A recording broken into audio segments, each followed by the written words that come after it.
On November 5, 2025, in Puerto Cabello, at 4:36 a.m. local time, a Venezuelan Navy patrol squadron departed from Puerto Cabello under strict radio silence.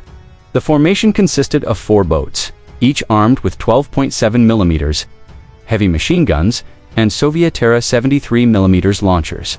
Their orders were clear: intercept the American warship entering Bolivarian waters. What the Americans didn't know yet was that the squadron's intelligence was already wrong. The target wasn't a lone destroyer as anticipated. Instead, it was the USS Dwight D. Eisenhower, a 100,000-ton floating airbase accompanied by a strike group of 6 warships by 5:21 in the morning. Radar operators aboard the Eisenhower picked up faint echoes coming from the south. The contacts were small, fast, and uncoordinated, which didn't fit the pattern of commercial traffic. The bridge combat officer reported, "We have 4 surface contacts, 27 miles out and closing." The carrier's captain turned and responded, "Copy. Let's light 'em up." Within seconds, the USS Gravely and the USS Mason adjusted course, forming a defensive wedge ahead of the carrier. The escort pattern tightened as the Phalanx CIWS turrets rotated to standby positions. Every sailor on deck knew this formation meant one thing: a possible hostile approach. The Venezuelan-led boat, Naval Archison, pushed its throttle past 40 knots. Its captain thought they were chasing an American destroyer running solo, and his radar technician didn't notice the massive radar signature behind it, the carrier itself. At 5:48 in the morning, the Venezuelan squadron broke radio silence, transmitting, "You are entering Bolivarian waters. Alter course immediately." There was no response, just static from the carrier. 3 minutes later, the boats crossed into visual range, and that's exactly when every sailor on the Naval Archison realized their mistake. They weren't staring at a destroyer. They were facing a U.S. aircraft carrier backed by a fully armed strike group already locked onto their position. The Venezuelan boats didn't just stumble into any American ship.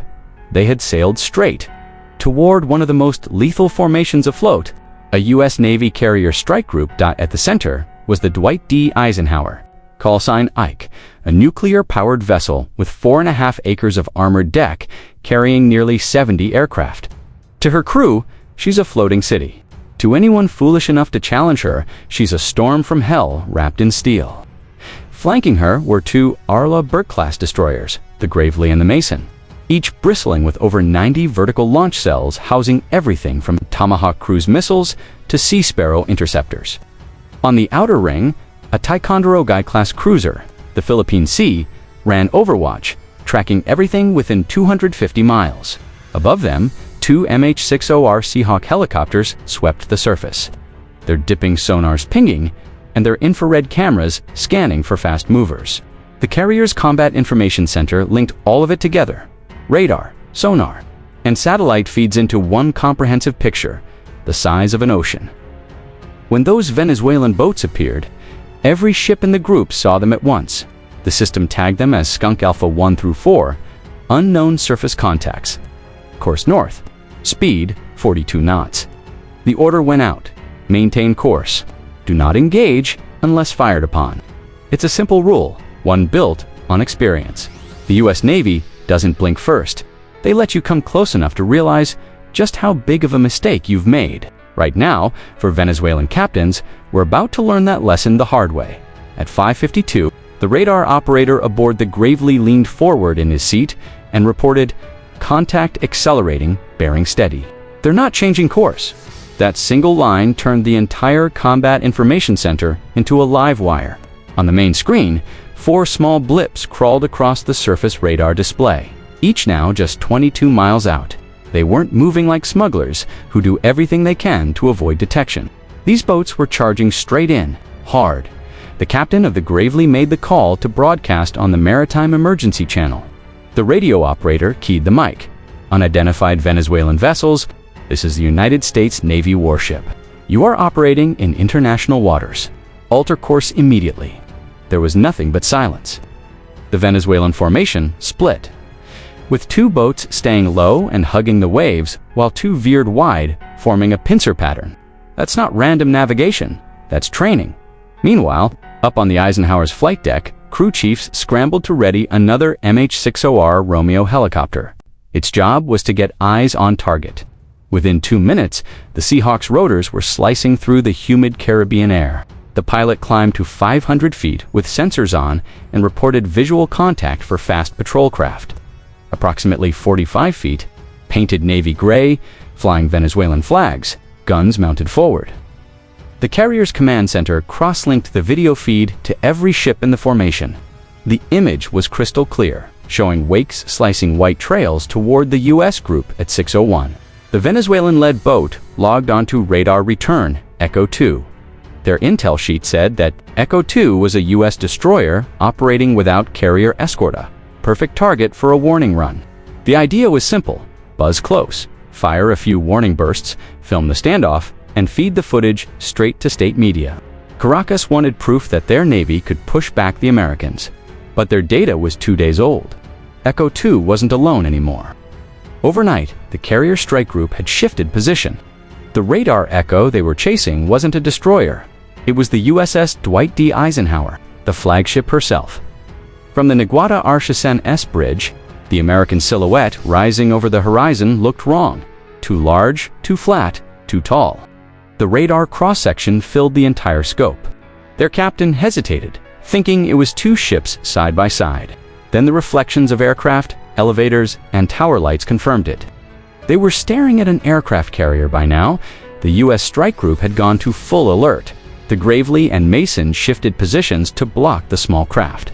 Choppers maintained overhead eyes, and inside the Eisenhower's Combat Direction Center, every sensor was locked onto the Venezuelan formation. The Venezuelans, still trying to complete their demonstration, fired 2 short bursts into the water, not aimed, just for show. But to a U.S. carrier on high alert, muzzle flashes are no joke. Gravely's fire control radar locked on instantly. Target tracking came the call. The Venezuelan boats suddenly found themselves lit up by multiple weapon systems. Alarms screamed inside their cabins with missile-locked tones they'd never heard before. In less than a minute, they realized what had gone wrong. They hadn't scared an American warship, they'd threatened a nuclear-powered carrier. Strike group with live weapons on standby. The Venezuelan commander shouted over the radio, his voice shaking, "Cease approach, cease approach, disengage." But it was already too late for calm words. The American response had already begun to unfold. At 6:03, the carrier's Combat Direction Center went red. Not with flashing lights or sirens, just a calm, professional voice announcing Condition 1. Weapons release authorized for self-defense. On the destroyer Gravely, sailors manned the 5-inch gun. The Phalanx CIWS turret rotated, tracking the fast boats automatically. Its barrel, capable of spinning at 4,500 rounds per minute, was ready to shred anything that crossed the line. A single flick of a switch and the Caribbean would light up like the 4th of July dot above. The Seahawk helicopter dropped to 200 feet, holding position over the approaching patrols. Its sensor operator could see men aboard the Naguada Archisen bandanas, helmets, fingers tight on their triggers. Then came a tone in the Seahawk's headset. Fire control radar from the Venezuelan boat had locked onto the Gravely. That was the final trigger. "Bridge, we are painted," the pilot said. "Copy, maintain eyes." "Do not engage unless fired upon," came the response. Inside the Eisenhower, the tactical action officer ran through the rules of engagement checklist. U.S. policy was crystal clear. Do not start a fight, but finish it fast if it does start. A tense minute passed as every gunner, every radar operator, and every sailor simply waited. The Venezuelan boats slowed, just barely. Then one boat accelerated again, skimming the surface at 45 knots, straight toward the Gravely's bow. Standby countermeasures came the call. Chaff pods were armed, and laser designators warmed up. One mistake, one burst too close, and it would all end in seconds.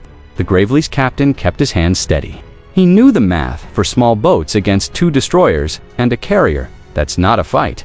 That's a suicide note. At Ludan Lilfin, the Seahawk reported, one vessel has broken formation. Turning away, then another followed, and then the radar paints began fading one by one.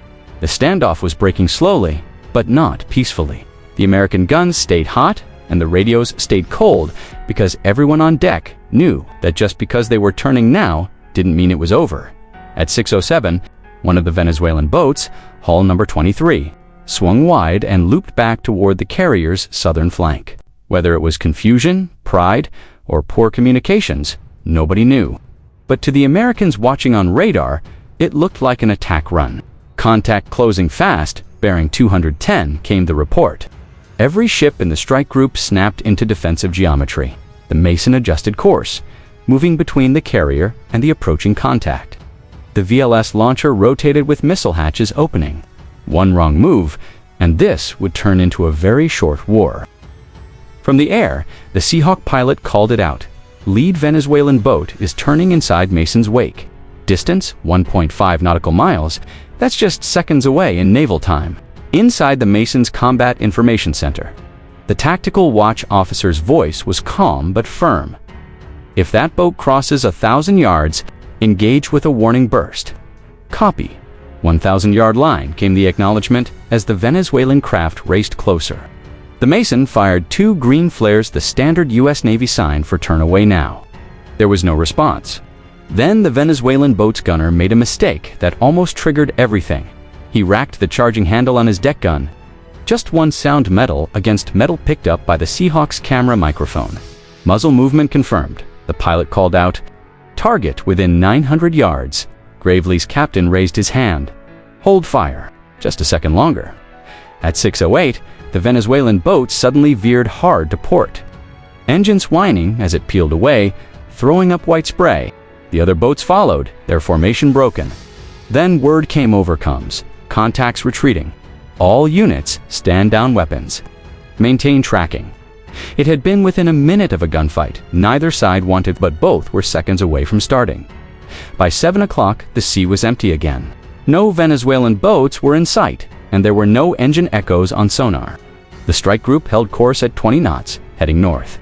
But the fight wasn't over. It was just moving to another battlefield, the political one.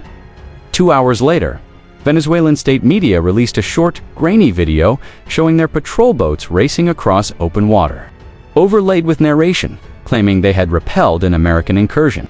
In Washington, the Pentagon wasted no time. They published satellite images and full radar logs proving that the U.S. group had been operating inside international waters, more than 80 miles from Venezuelan territory. The Navy called it reckless brinkmanship. Caracas called it sovereign defense. Both sides were technically right and completely unwilling to back down. Diplomats scrambled behind the scenes to cool things off. No shots were fired, no injuries occurred, just a near miss. But inside the fleet, sailors knew the truth. The difference between a near miss and a war can be as small as a misunderstood radio call or one nervous finger on a trigger. By the next day, the Eisenhower strike group quietly shifted farther north.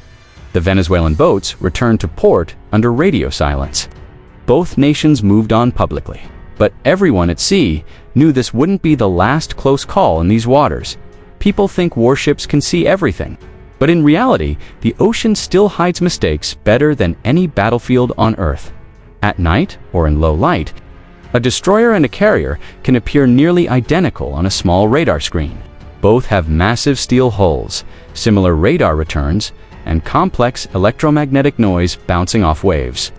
Add poor weather, tired operators, and old equipment, and your target suddenly isn't what you think it is. That's what happened here. Venezuelan patrol crews were using shore-fed radar data, not live ship sensors. Their coordinates came from a static grid that didn't account for the carrier group's overnight repositioning. In the Caribbean, even a 30-mile shift can turn a routine patrol into a full-blown confrontation. When governments mix politics with poor situational awareness, things get dangerous fast. Naval officers call it threat mirroring, each side interpreting the other's move as aggression, even when it's just self-defense. The reality is that contemporary naval forces depend equally on human decision-making and advanced technology. A single misinterpreted radar signal or miscommunicated message can escalate into a global crisis before anyone even utters the word fire. While official documentation later described it as a routine encounter, the sailors present had a different perspective. It was the nearest they had ever been to discharging live ammunition in peacetime. In retrospect, it's remarkable to consider just how fragile that boundary truly is. a single flare, an erroneous radar lock, or a commander's moment of hesitation. Any of these factors alone could transform a tense confrontation into the kind of headlines everyone hopes to avoid. At sea, there are no second chances. Once a decision is made, you must accept its consequences. Now, imagine yourself in this scenario. You're commanding from the bridge, warning sirens are blaring, and 4 hostile vessels are charging directly at your ship at 40 knots. Would you maintain restraint and risk being struck, or would you authorize weapons release first? Share your decision in the comments below. I'm genuinely curious to know how you would handle that split-second choice. Thank you for watching this episode. If you found it compelling, please show your support by hitting the like button and sharing it. With anyone who appreciates naval history and maritime operations, make sure to subscribe so you're always updated when we cover the next high-stakes incident at sea. For those who want to take their support even further, consider joining our community membership. You'll receive exclusive loyalty badges, priority response to your comments, and you'll be directly supporting our mission to uncover more authentic maritime stories. Simply click the Join button on our channel page to become part of the crew. Ultimately, the Venezuelan Navy made more than just a targeting error. They chose the absolute worst moment to misplace their navigational charts. Until next time, fair winds and following seas.